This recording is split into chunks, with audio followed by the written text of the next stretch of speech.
As our boat entered the broad mouth of the Mekong River, we were on deck, eager for our first glimpse of the little town Phnom Penh, where we were to land and outfit our expedition for Angkor. Passing through the rich delta flats, we felt the hypnotic power of this tropical land.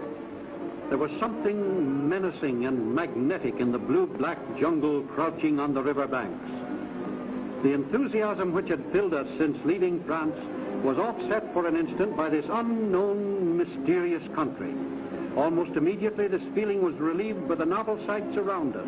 Floating villages built on bamboo rafts that rise and fall with the tides and floods. A strange sight indeed, an indolent way to live. The water provides food and also solves the problem of sanitation. Many natives are born, reared, and spend their entire lives in these floating villages without ever setting foot on land.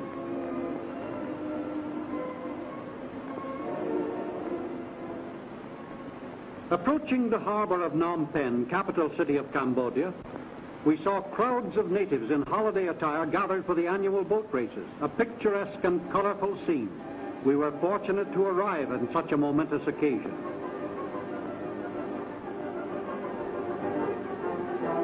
The canoes are 60 feet long and have 40 men to a crew. The coxswain sits in front because the men face front. He beats the stroke for all the world like the captain of an ancient slave galley.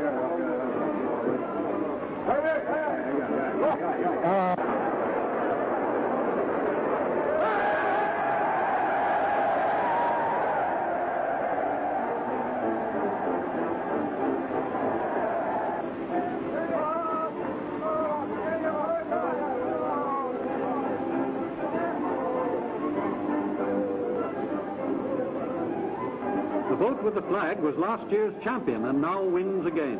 Its crew stand up to the sweeps like gondoliers. The long, barbaric canoes fit perfectly into this tropical setting.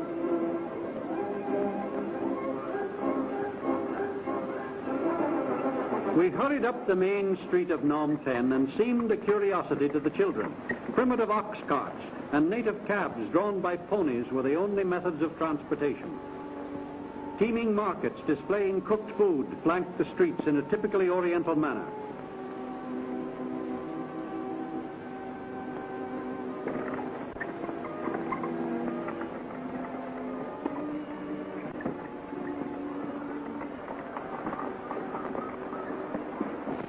Visiting the King's Palace Gardens, our interest was arrested by carvings of 7-headed cobras on each side of the principal pagoda stairway, representing the goddess Naga.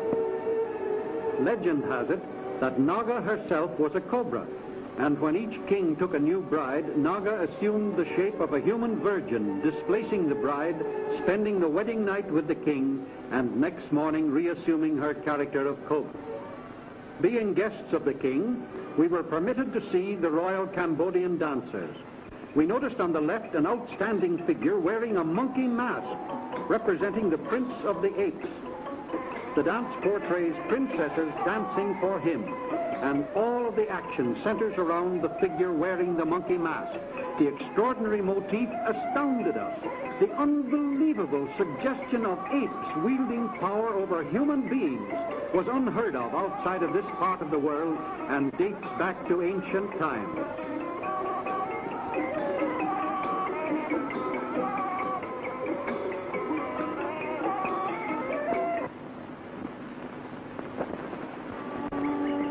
Monkeys are sacred throughout Cambodia. They swarm everywhere, never tied or caged, never killed by man, even given houses of their own, and living like gluttons while poor peasants go hungry. Centuries of protection have bred a race of apes who are fearless of mankind.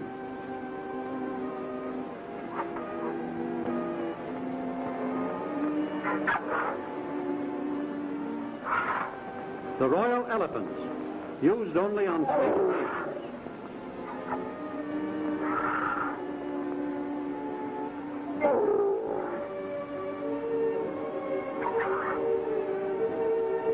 Every day at 2 o'clock, they make their way to the river where they're met by keepers who give them a bath, not only to cool them off, but to soften their hides.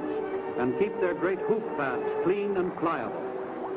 Water affords them great relief in this hot tropical country, which is only a few degrees removed from the equator.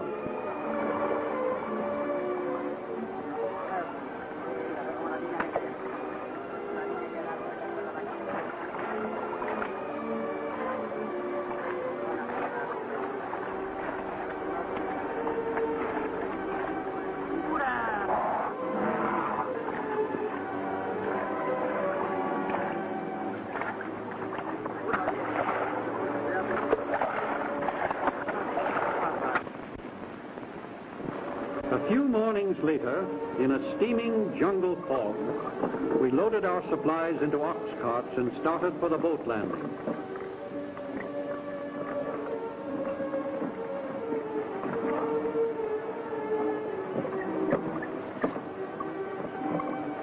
When the natives learned our destination was Angkor, they refused to rent us their boats, or sampans as they call them.